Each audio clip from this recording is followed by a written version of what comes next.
मैंने एक वाक़या पढ़ा, बयान भी किया कई दफ़ा, कि जनाबे बहलोल दना थे ना, आप दरियाए दजला के किनारे पर बैठ के ना वो अपना पाँव रख कर ऊपर मिट्टी डाल कर तो वो छोटे छोटे मिट्टी के घर बना रहे थे।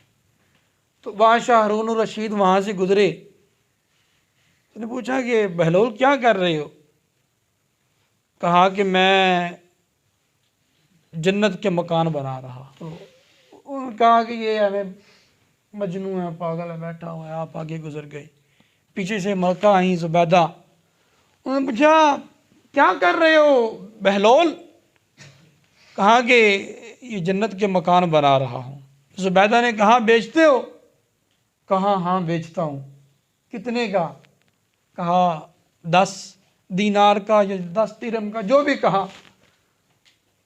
तो उन्होंने 10 तिरम दिए, उन्होंने पकड़े और पकड़ कर उन्होंने दरिया में फेंक दिए। दाता साहब रहमतुल्लाह ताला अलैह फरमाते हैं कि फ़कीर उस वक़्त तक फ़कीर बन ही नहीं सकता जब तक उसकी नज़र में मिट्टी और सोना बराबर ना हो जाए। फिर खुद ही फरमाते हैं ये क्या कमाल हुआ कि फ़कीर के सामने सोना आए, मिट्टी आए, सोना सोना रहे, मट्टी मट्टी रहे, ये क्या कमाल हुआ? कमाल तो ये है कि वो सोने को मट्टी कर दे और मट्टी को वो सोना कर दे। वो ना हज़रत इब्राहीम बिन अदहम को बड़ा ख्याल आता कि अल्लाह ताला मुझे अपना कुर्ब दे। ये बादशाह थे, बड़ा ख्याल आता कि अल्लाह ताला मुझे अपना कुर्ब दे, अपना करीबी बना ले। तो एक दिन छत पे चलने की आवाज़ आई, बाहर निकले तो उन्होंने कहा ऊपर कौन है? ने कहा जी मेरा ऊँट गुम हो गया, मैं वो तलाश कर रहा हूँ। क्या गुम हुआ है? ऊँट गुम हुआ है, मैं वो तलाश कर रहा हूँ। तो इब्राहीम बिन अदहम कहने लगे कैसा बेवकूफ़ शख्स है, कभी ऊँट भी छतों से मिलते हैं। मैंने कहा वो कैसा बेवकूफ़ शख्स है जो बादशाही के तख्त पर बैठे और कहे मुझे अल्लाह का कुर्ब मिल जाए। फिर क्या हुआ? फिर वो रात गुजरी। दूसरा वाक़या ये हुआ कि आप क्या वो जो बिस्तर लगता था ना, वो फूलों का बिस्तर लगता था, उस पर फूल बिछाए जाते थे। तो वो एक दिन आपके वो फूलों वाले बिस्तर पे वो जिसने फूल जोड़े थे वो नुकरानी वो सो गई। तो ऊपर से वो आगे इब्राहीम बिन अदम, बड़ा गुस्सा आया, तो पकड़ो इसको, इसकी तबीयत सेट करो, इसको मारो। तो उसको मारा जा रहा था, पहले वो रो रही थी, फिर उसने हंसना शुरू कर दिया। इब्राहीम बिन अदम ने कहा इससे पूछो ये रोती क्यों है और फिर हंसती क्यों है? उसने कहा रो इसलिए रही थी कि मुझे मार पड़ रही थी, दर्द हो रहा था, और हंस इसलिए रही हूँ कि मैं तो इस बिस्तर पर एक लम्हे के लिए सोई हूँ तो मुझे इतनी सज़ा मिल रही है, जो सालों से सो रहा है उसका अशर क्या होगा। तो बात ये कर रहा हूँ बहलोल दना की।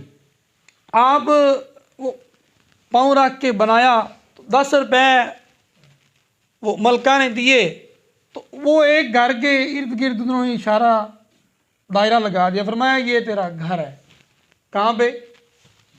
जन्नत में। ये तेरा जन्नत में घर है। चले गए। रात को हारून रशीद सोए, क्या देखा कि क़यामत का मंज़र है और एक महल है बड़ा आलीशान, लिखा हुआ है कि ये मलका ज़ुबैदा का है। अंदर जाने लगे तो दरबार ने रोक लिया, उसने कहा अंदर नहीं जाने देना। उसने कहा क्यों? मेरी बीवी का घर है। उसने कहा भाई ये दुनिया नहीं है, ये जन्नत है, यहाँ से इजाज़त लेनी पड़ेगी। घबरा के उठे, बीवी को उठाया, बलिए लोके उठ। उसने कहा जी तुमने कौन सा नेक अमल किया है? मैंने जन्नत में तेरा मकान देखा है। उसने कहा मैंने तो कोई नहीं किया, मैं तो वैसे ही रूटीन की नमाज पढ़ती हूँ, रूटीन के काम करती हूँ। उसने कहा नहीं। उसने कहा हाँ हाँ मुझे याद आया, वो मैं उधर से गुजरी थी, वो बहलोल की बात सुनी थी और फिर बहलोल से मैंने जन्नत का मकान ख़रीदा था। तूने कहा ओ ये बात तो मेरी भी उससे हुई थी। अब अगले दिन फिर वहाँ से जान के गुजरा, कसदन वहाँ से गुजरा, इरादतन वहाँ से गुजरा। उसने कहा बहलोल क्या कर रहे हो? उसने कहा जी मैं जन्नत के मकान बना रहा हूँ। कहाँ बेचते हो? कहा हाँ बेचता हूँ। कितने का? कहा आधी बादशाही लगेगी, आधी बादशाही लगेगी। मैंने कहा क्यों? कल तो तुम 10 रुपए का बेच रहे थे, आज आधी बादशाही लगेगी। मलका ने 10 रुपए का लिया था। उसने कहा वो आज आए उसके लिए आज भी 10 रुपए का है। उसने कहा क्यों, मेरे लिए क्यों इतना महंगा? तो बहलोल फरमाने लगे कि उसने अंगीठा सौदा किया था तो डट के सौदा करने आया है। हाँ उसने देखा नहीं था तो देख के आया है। तो मोमिन क्या है? अल्लज़ीना युमिनूना बिल गैब, गैब पर ईमान रखना ये मोमिन के लिए है।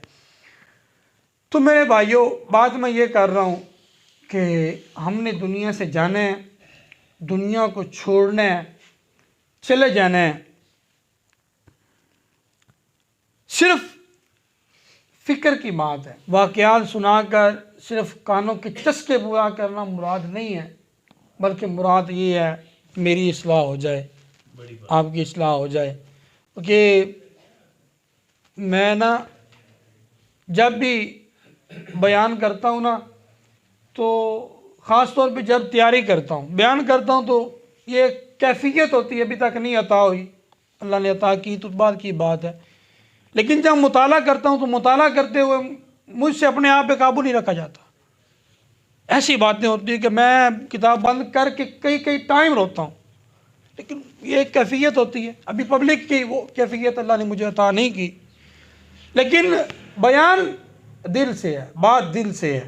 कभी ये नहीं कहा, नहीं मेरा ये मकसद होता कि मैं कोई लंबी लंबी बातें करूं और लोग कहें कारी साहब ने बड़ा अच्छा बयान किया, बड़ी बात है, माशाल्लाह जज़ाकल्लाह। नहीं, बात ये है कि बात की है उस पर कोई अमल कर ले, बस इतना सा मकसद है, इतनी सी आरजू है।